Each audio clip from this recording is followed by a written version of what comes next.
नमस्कार दोस्तों। 25 जून 1983 लॉर्ड्स का मैदान, भारत और वेस्टइंडीज के बीच वर्ल्ड कप का फाइनल मुकाबला। पहली पारी में टीम इंडिया महज 183 रन बनाकर ऑल आउट हो गई। वेस्टइंडीज के सामने फाइनल में इतना कम टारगेट डिफेंड करना लगभग असंभव था, लेकिन टीम इंडिया ने कर दिखाया। आखिर ये सब कैसे हुआ?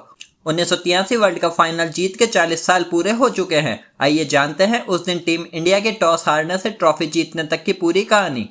शुरुआत टॉस से करते हैं। लंदन में वेस्टइंडीज और भारत के दर्शकों से खचाखच भरा लॉर्ड्स का ऐतिहासिक मैदान। टूर्नामेंट से पहले भारत को लॉर्ड्स स्टेडियम में घुसने की परमिशन नहीं थी, क्योंकि यहां फाइनल खेलने वाली टीम ही आ सकती थी। टीम इंडिया इंग्लैंड को हराकर फाइनल में पहुंच गई।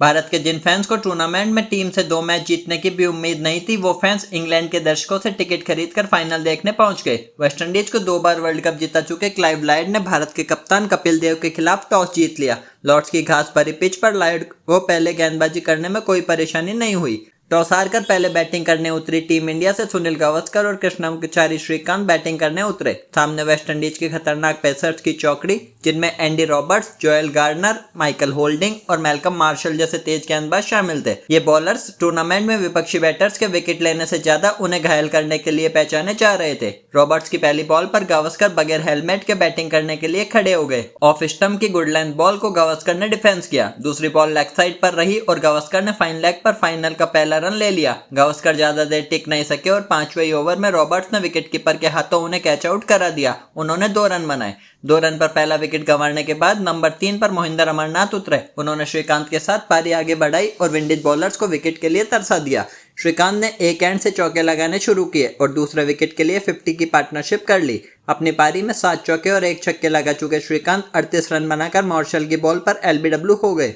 अमरनाथ ने फिर यशपाल शर्मा के साथ 31 रन जोड़े। वह 79 बॉल पर 26 रन बनाकर खेल रहे थे। तभी होल्डिंग की बॉल सीधे उनके स्टंप्स में जा लगी। अमरनाथ आउट और भारत का स्कोर 90 रन पर 3 विकेट हो गया। 2 रन बाद यशपाल भी कैच आउट हो गए। इंग्लैंड घूमने गए संदीप पाटिल आखिर तक टिके रहे। नंबर 5 पर उतरे संदीप पाटिल ने वर्ल्ड कप को लेकर कहा था कि वो तो टूर्नामेंट से पहले बकिंघम पैलेस, हाइड पार्क और ट्रफलगर स्क्वायर देखने को लेकर उत्साहित थे।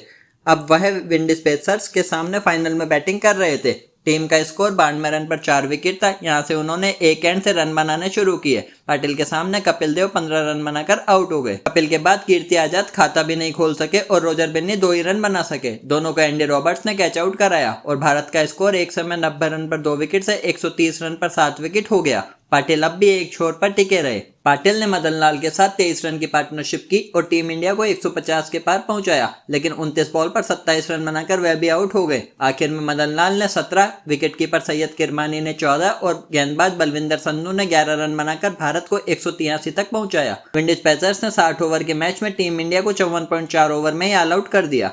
विंडीज के सामने 183 का टारगेट कभी नहीं हुआ था डिफेंडिंग चैंपियन के सामने टीम इंडिया 200 रन भी नहीं बना सकी थी। अब अगली चुनौती कपिल देव के सामने टीम को मोटिवेट करने की थी। उन्होंने कहा, अगर ये विनिंग टोटल नहीं है तो फाइटिंग टोटल तो जरूर ही है। 1983 से पहले टूर्नामेंट इतिहास में केवल एक ही बार 183 से कम रनों का स्कोर डिफेंड हो सका था, वो भी 1979 में इंग्लैंड ने पाकिस्तान के खिलाफ किया था। पहली पारी खत्म होने के बाद भारतीय फैंस की उम्मीदें टूटने लगी। कमेंटेटर्स और वहां मौजूद एक्सपर्ट्स ने भी कह दिया कि Vivian Richards, Clive Lloyd, Gordon Greenidge और डेसमंड हैंस जैसे बैटर्स के सामने 183 रन कम पड़ेंगे। संधू की मैजिकल डिलीवरी ने विंडीज को दिया पहला झटका। 184 रन के टारगेट को चेस करने उतरी वेस्टइंडीज से ग्रीनिज और हैंस ओपनिंग करने उतरे। कपिल देव ने दूसरी पारी के पहले ओवर में कोई रन नहीं दिया। चौथे ओवर में बलविंदर संधू ने गुड लेंथ बॉल फेंकी। ग्रीनिज ने गेंद छोड़ दी। बॉल तेजी से अंदर की ओर स्विंग हुई और ऑफ स्टंप की गिल्लियां उड़ गई। वेस्टइंडीज का स्कोर 5 रन पर 1 विकेट और भारतीय फैंस खुशी से झूमने लगे। रिचर्ड्स ने विकेट के लिए तरसा दिया। नंबर 3 पर उतरे विव रिचर्ड्स अपने पीक फॉर्म में थे। बैटिंग पर आते ही उन्होंने आक्रामक रुख अपनाया और सभी दिशाओं में चौके लगाने शुरू कर दिए। हैंस ने भी दूसरे एंड पर साथ दिया और टीम का स्कोर 50 तक पहुंचा दिया। भारतीय फैंस एक बार फिर निराश और गेंदबाज भी लगभग हार मानने लगे। मदन लाल ने जीतकर कपिल के हाथ से छीनी बॉल। रिचर्ड्स के क्रीज पर आते ही मदन लाल कप्तान कपिल देव के पास पहुंचे और उनके हाथ से बॉल छीन ली। वह बोले कि रिचर्ड्स के सामने वही बॉलिंग करेंगे और उन्हें आउट करके मानेंगे। मैच के बाद कपिल ने कहा था कि जब खिलाड़ी में इतना कॉन्फिडेंस रहे तो आप उन पर आंख बंद करके भरोसा कर लेते हैं। मदन लाल ने कपिल से जिद करने के बाद बॉलिंग की और हैंस को कैच आउट करा दिया। हैंस ने 13 रन बनाए, लेकिन रिचर्ड्स अब भी क्रीज पर थे। वह 27 गेंदों पर ही 33 रन बना चुके थे। उनका साथ देने खुद कप्तान क्लाइव लॉयड मैदान पर पहुंच गए। मदन लाल ने गेंदबाजी जारी रखी। रिचर्ड्स भी उनकी गेंदों पर लगातार आक्रमण कर रहे थे। मदन लाल की बॉल पर शॉट खेलते रिचर्ड्स 2 रन लेने के लिए दौड़ पड़े। शॉर्ट मिड विकेट पर खड़े Kapil Dev square leg boundary की ओर दौड़ पड़े। उन्होंने करीब 15 यार्ड का एरिया कवर किया और कैच पकड़ लिया। कपिल के इस कैच ने रिचर्ड्स को पवेलियन भेजा और विंडीज का स्कोर 57 रन पर 3 विकेट हो गया। चलो इन्हें ऑल आउट करें। रिचर्ड्स के आउट होते ही कपिल ने अपने खिलाड़ियों को इकट्ठा किया। उनके साथ अनुभवी गावस्कर और अमरनाथ खड़े थे। साथी खिलाड़ियों के सामने कपिल के मुंह से निकला, चलो इन्हें आउट करें। खिलाड़ी मोटिवेट हो गए और दोगुनी एनर्जी से फील्ड पर प्रदर्शन करते नजर आए। एक समय 50 रन पर 1 विकेट के स्कोर पर खेल रही विंडीज टीम का स्कोर 76 रन पर 6 विकेट हो गया। कप्तान लॉयड 8, लैरी गोम्स 5 और फोर्ड बच्चोस 8 रन बनाकर आउट हो गए। मदन लाल ने हैंस रिचर्ड्स के बाद गोम्स का विकेट लिया। वहीं रोजर बिन्नी ने कप्तान को कैच आउट कराया। 6 विकेट गंवाने के बाद विंडीज के विकेटकीपर जेफर डोजन ने गेंदबाज मार्शल के साथ पारी संभाली। दोनों टीम का स्कोर 100 के पार ले गए और 43 रन की पार्टनरशिप कर ली। अमरनाथ ने फेंका मैच विनिंग स्पेल।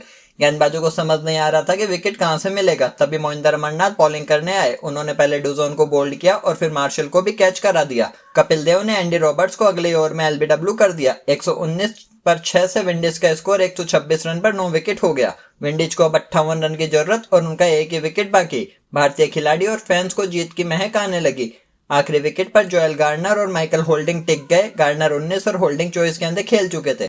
आखिरी विकेट गिरते ही मैदान में घुस आए दर्शक। आखिरी विकेट नहीं मिलते देख अमरनाथ ने फिर गेंद थामी और गुड लेंथ पर बॉल फेंकी। होल्डिंग ने बैट घुमाया लेकिन बॉल उनके पैड पर लगी। भारत ने एलबीडब्ल्यू की अपील की और एम्पायर ने बैटर को आउट करार दे दिया। विकेट गिरते ही अमरनाथ स्टंप्स उखाड़ने के लिए दौड़ पड़े लेकिन स्टंप नहीं निकला। साथी खिलाड़ियों ने स्टंप्स उखाड़े। इतने में मैच देख रहे दर्शक मैदान में घुस पड़े। भारतीय खिलाड़ी खुशी में दौड़ते हुए पवेलियन की ओर चले गए। अमरनाथ का यूनिक रिकॉर्ड। मैच खत्म हुआ और भारत के कप्तान कपिल देव को वर्ल्ड कप की ट्रॉफी सौंपी गई। इंग्लैंड के खिलाफ सेमीफाइनल में प्लेयर ऑफ द मैच रहे मोइंदर अमरनाथ फाइनल में भी प्लेयर ऑफ द मैच बने। वह तब तक किसी भी वर्ल्ड कप में ऐसा करने वाले पहले खिलाड़ी बने। उनके बाद भी अब तक 2 ही खिलाड़ी ऐसा कर सके हैं। भारतीय टीम क्रिकेट में लंबा टिकेगी। रनर अप रहे वेस्टइंडीज के कप्तान क्लाइव लॉयड ने मैच के बाद कहा कि टीम इंडिया ने इस फाइनल में खुद को स्थापित कर दिया। ये जीत देश में उनके खिलाड़ियों को इंस्पायर करेगी और टीम फ्यूचर में भी अच्छा क्रिकेट खेलेगी। ऐसा ही हुआ भी। टीम इंडिया आज वर्ल्ड क्रिकेट के टॉप कंट्रीज में से एक है। विजडन एडिटर को खाना पड़ गए अपने शब्द। टूर्नामेंट शुरू होने से पहले प्रेस कॉन्फ्रेंस के दौरान विजडन मैगजीन एडिटर डेविड फ्रेथ ने कहा था कि टीम इंडिया कप नहीं जीत पाएगी। फाइनल से पहले भी उन्होंने लिखा था भारत अगर वर्ल्ड कप जीत गया तो वह अपने शब्दों को खा जाएंगे। फाइनल के अगले दिन उन्होंने खुद के आर्टिकल को खाने की फोटो खिंचवाई, उसे अखबार में माफीनामे के साथ छापी भी। क्रिकेट से जुड़ी इसी तरह की अपडेट्स देखने के लिए वीडियो को लाइक कीजिए एंड चैनल को सब्सक्राइब कीजिए।